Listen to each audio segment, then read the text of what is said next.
আপনারা সাক্ষী, 15.5 বছর একটি দলের উপর যেরকম জুলুম করা হয়েছে, বাংলাদেশের অন্য কোন দলের উপর সেই জুলুম করা হয়নি। এই দলটার নাম হচ্ছে বাংলাদেশ জামাত ইসলামী। 1-2 করে 11 জন দায়িত্বশীল শীর্ষ নেতাকে অত্যন্ত ঠান্ডা মাথায় বিচারের নামে জুলুম করে তাদেরকে হত্যা করা হয়েছে। আমাদের শত শত কর্মীকে খুন করা হয়েছে। আল্লাহ তাআলার দরবারে দোয়া করি আল্লাহ তাদেরকে শহীদ হিসাবে কবুল করুন।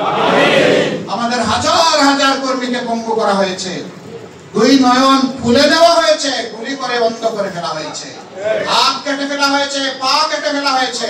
এই যন্ত্রণা আমরা বুকে নিয়ে চলছিলাম, কিন্তু আমরা পরিষ্কার ঘোষণা করেছি আমরা কারোর উপর প্রতিশোধ নেব না।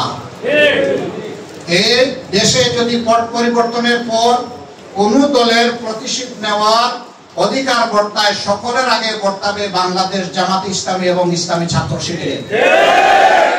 আমরা যদি প্রতিশোধ না নেই, তাহলে আমরা জানিয়ে দিচ্ছি কাউকেই আমরা প্রতিশোধ নিতে সহজে দেব না ইনশাআল্লাহ।